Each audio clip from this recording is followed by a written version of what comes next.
ផ្ទៃមេឃក្រុងមូស្គូក្រាស់ខ្មឹកដោយដ្រូនអត្តឃាតរបស់អ៊ុយក្រែនសម្រុកដល់ហើយសម្រុកអត់សម្រាប់ដៃដែរដោយសារអីរុស្ស៊ីហ្នឹងគឺអត់ព្រមឈប់បាញ់ចង់និយាយអត់ព្រមដកទ័ពចេញពីតំបន់ដែលឈ្លានពានអ៊ុយក្រែនអញ្ចឹងអ៊ុយក្រែនមានកម្លាំងប្រើដ្រូនបងប្អូនដឹងដ្រូនបាញ់ទៅប្រហែលគ្រឿងទេ2ថ្ងៃជាប់គ្នា430គ្រឿងសុទ្ធតែដ្រូនរត់ចម្ងាយឆ្ងាយហើយបាញ់ទៅសម្ដៅលើទឹកដីរុស្ស៊ីជាការពិតរុស្ស៊ីគេមានប្រព័ន្ធការពារចាប់កញ្ជ្រោនចាប់ដ្រូននឹងបានរាប់រយគ្រឿងដែរប៉ុន្តែនៅតែមានធ្លាក់កំតិចរោងចក្រផលិតអគ្គិសនីធម្មពលខ្ទេចខ្ទីស្ពានថ្នល់រុស្ស៊ីឥឡូវរងគ្រោះមែនតើដោយសារដ្រូនរបស់អ៊ុយក្រែននេះប៉ុន្តែរុស្ស៊ីអត់ទៅអាចទៅយំឡាំប៉ាប្រាប់ពិភពលោកឲ្យមកជួយថ្កោលទោសអ៊ុយក្រែនបានទេព្រោះអីខ្លួនឯងឈ្លានពានអ៊ុយក្រែន4ឆ្នាំហើយដូច្នេះឥឡូវដល់ពេលទទួលផលកម្មគេថាអ្នកសាបព្រោះខ្យល់រមែងទទួលផលជាព្យុះសង្គ្រាមហើយជាមេដឹកនាំផ្ដាច់ការទៀតអត់ណាមើលណាអីគេបន់ឲ្យតែលលាយទេឥឡូវទៅហើយដល់អញ្ចឹងទៅគ្រាន់តែថាវិការដែលគ្រាន់តែខ្ទេចខ្ទីប្រហែលថ្ងៃហ្នឹងបើនិយាយពីការខូចខាតមានប្រហែលជា13,000លានកន្លះហើយប្រជាពលរដ្ឋ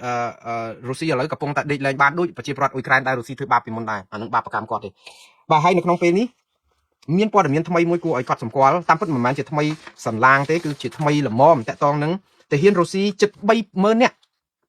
ស្លាប់ក្នុងមួយខែមិថុនាកន្លងទៅបងប្អូន30,000នាក់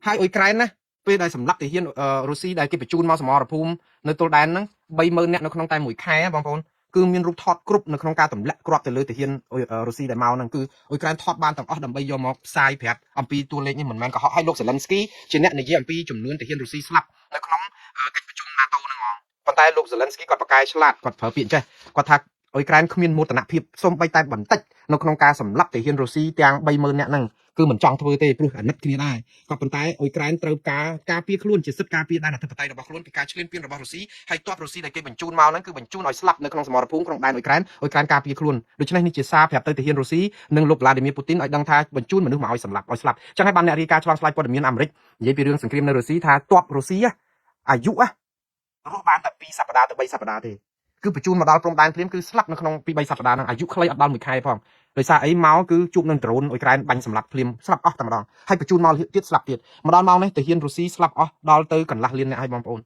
កន្លះលានអ្នក50,000គឺ500,000អ្នកច្រើនណាស់ទាហាននេះសឹងតែពាយរុស្ស៊ីអស់ទាហានណាបងប្អូនដឹងគាត់យកមកពីណាទៀតទេគាត់យកអ្នកទ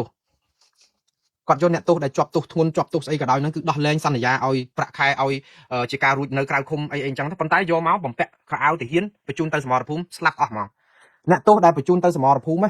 ក្នុងចំណោមមនុស្សកន្លះលានអ្នកហ្នឹងគឺមានជិត200,000នាក់18,000គឺ180,000ទៅ200,000នាក់ដែលជាអ្នកទោសដែលរុស្ស៊ីយកមកពាក់អាវឲ្យយកមកបាញ់នៅអ៊ុយក្រែនគឺស្លាប់នៅក្នុងសមរភូមិអ្នកទោសស្លាប់ជិត200,000នាក់យើងអាចយុត្តិធម៌ប៉ុណ្ណាបើគ្នាជាប់គុកទៅក៏ជាប់គុកក៏មិនងាប់មិនស្លាប់តែឥឡូវយកមកឲ្យគ្នាស្លាប់អស់200,000នាក់ហើយអីបានជាតួលេខហ្នឹងខ្ញុំផ្អើលបងប្អូនមិនបានគេដឹងថាអ្នកទោសដល់ទៅ200,000នាក់បានស្លាប់ឬក៏បាត់ព្រោះចេញពីគុកអស់គុកនៅរុស្ស៊ីនេះណាចាំមើលខ្ញុំឲ្យតួលេខទុកគុកនៅរុស្ស៊ីនេះមែនតើកាលដំបូងឡើយគឺមានចំនួនកាលពីឆ្នាំ2021មួយឆ្នាំមុនឆ្លោះគ្នាជាមួយនឹងអ៊ុយក្រែនមុននឹងឈ្លានពានអ៊ុយក្រែនគឺអ្នកទោសនៅពន្ធនាគាររុស្ស៊ីមាន465,000នាក់ចិត្តកន្លះលានគាត់អ្នកទោសហ្នឹងចិត្តកន្លះលាន465,000នាក់នេះជារបាយការណ៍របស់អង្គការសិទ្ធិមនុស្សនិងការស្រាវជ្រាវរបស់សារព័ត៌មាន BBC ដែលយកព័ត៌មាននេះហើយក្រោយមកគឺចំនួននេះបាត់រហូតដល់ទៅ282,000នោះមិនមែនបាត់ទេពី465,000នាក់សប្តាហ៍នេះចំនួនអ្នកទោសនៅក្នុងពន្ធនាគាររុស្ស៊ីដែលមិនបានដោះលែងទេគឺស្រកមកនៅត្រឹមតែ282,000នាក់ទេបងប្អូនស្រកពី4លានជាង400,000ជាងមកនៅត្រឹមតែ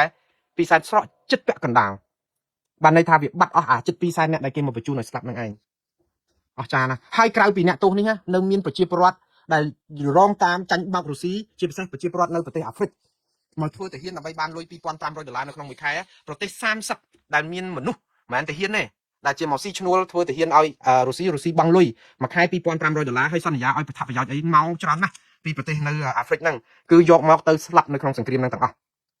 ងអស់ទាហានខ្លួនឯងទៅជួលទាហានបរទេសមកទាហានប្រជាពលរដ្ឋដែលមកស្នាក់ស៊ីឈ្នួលហ្នឹង30ប្រទេស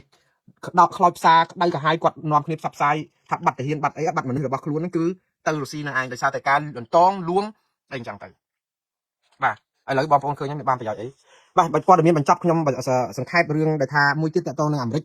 នេះឥឡូវអាមេរិកលុបអាជ្ញាប័ណ្ណដែលឲ្យអ៊ុយក្រែនលក់ប្រេងដែលអត់មានជាប់តនកម្មហ្នឹងឥឡូវលុបបាត់ហើយអញ្ចឹងអ៊ុយក្រែនលែងលក់សំទោសអ៊ីរ៉ង់លែងលក់ប្រេងទៅបរទេសទៅណាបានទៀតហើយចង់តនកម្មមានដដែលអីមានដដែលពិភពលោកនេះកំពុងតែឡើងកម្ដៅទៀតហើយអញ្ចឹងបញ្ហាកម្ពុជាយើងក៏ឡើងកម្ដៅពិភពលោកក៏ឡើងកម្ដៅវិបត្តិសេដ្ឋកិច្ចវិបត្តិអីសពបែបយ៉ាង ខ្ញុំសូមបួងសួងបានសន្នសូមឲ្យកម្ពុជាមានដំណោះស្រាយឲ្យបានឆាប់សូមឲ្យប្រជាពលរដ្ឋខ្មែររងទុកខ្លោចផ្សារនេះឆ្លងផុតពីព្យុះមាននេះឲ្យបានឆាប់ក៏ប៉ុន្តែមើលមិនឃើញកោះត្រល់នេះទេព្រោះរដ្ឋាភិបាលកម្ពុជាមិនមានការកែតម្រង់អីសោះសូម្បីតែផ្សារជាតិក៏អត់សូម្បីតែដោះលែងអ្នកទោសមនសិការក៏អត់សូម្បីតែស្អីហ្នឹងក៏អត់នៅតែងើបមួយវាយមួយទម្លាក់ក្រសួងឲ្យទៀតក៏អត់ទៅរលុយពីណាមានតែខ្ចីគេទៀតអ្នកណាឲ្យយើងខ្ចីគេកំពុងតែមានវិបត្តិគ្រប់គ្នានេះដូច្នេះមិនដឹងថាទៅផ្លូវណាដែរហើយខ្ញុំថាបើយើងពិបាកខ្លាំងនៅក្នុងពេលហ្នឹងគឺសុំសមានចិត្តតែម្យ៉ាងទេសុំឲ្យរដ្ឋាភិបាលផ្សះផ្សាជាតិបង្រួមជាតិទៅកុំឲ្យខ្មែរបែកបាក់គ្នាហើយទប់ឆ្កែកុំឲ្យខំប្រសិទ្ធប្រសាយពេកពិបាកណាស់ក្នុងពេលដែលលំបាកបែបនេះហើយម្យ៉ាងទៀតគឺរឿងមួយទៀតដែលត្រូវធ្វើប្តឹងថៃទៅតុលាការយុទ្ធធរអន្តរជាតិព្រមត្តអន្តរជាតិទៅបើអាចធ្វើបានរដ្ឋាភិបាលក្រៅប្រទេសប្តឹងអីក៏ដោយរដ្ឋាភិបាលខ្មែរមានសិទ្ធិគ្រប់គ្រាន់មានភ័ស្តុតាងមានអីនឹងដាក់ថែមទៀតទៅដើម្បីឲ្យមានទម្ងន់កាន់តែខ្លាំងហើយកុំឲ្យរដ្ឋាភិបាលក្រៅប្រទេសនឹងយកបងឈ្នះព្រៀបអីធ្វើទៅតុលាការយុទ្ធធរអន្តរជាតិនឹងប្តឹងគេមិនបាច់ទៅបង្ហាញភ័ស្តុតាងអីមកឲ្យប្រជាពលរដ្ឋខ្មែរថានឹងដីខ្មែរអីទៀតទេបានហើយយើងដឹងហើយគ្មានវិនាទីណាដែលខ្ញុំថាដីអស់នឹងដីថៃទេគឺខ្ញុំនៅតែកោតទោសថៃថាឈ្លានពានដីខ្មែរអស់លោកមិនបាច់បញ្យល់ប្រាប់ខ្ញុំទេខ្ញុំជឿថាប្រជាពលរដ្ឋដែលស្ដាប់ show ខ្ញុំជាង32លាន views ហ្នឹងក៏គាត់យល់ថាដីទាំងអស់ហ្នឹងជាដីខ្មែរបានហើយគេយល់ហើយមិនចាំបាច់បញ្យល់អីទៀតទេប៉ុន្តែត្រូវបញ្យល់ទៅតុលាការព្រំប្រទានអន្តរជាតិនិងតុលាការយុត្តិធម៌អន្តរជាតិទាញរកភ័ស្តុតាងហ្នឹងឲ្យគេជឿយើងដើម្បីខ្ចាក់ឲ្យថៃទទួលខុសត្រូវមកវិញអាហ្នឹងបានលោកធ្វើជួយជាតិខ្ញុំអរគុណសូមជម្រាបលាតាមប៉ុណ្ណឹងបងប្អូន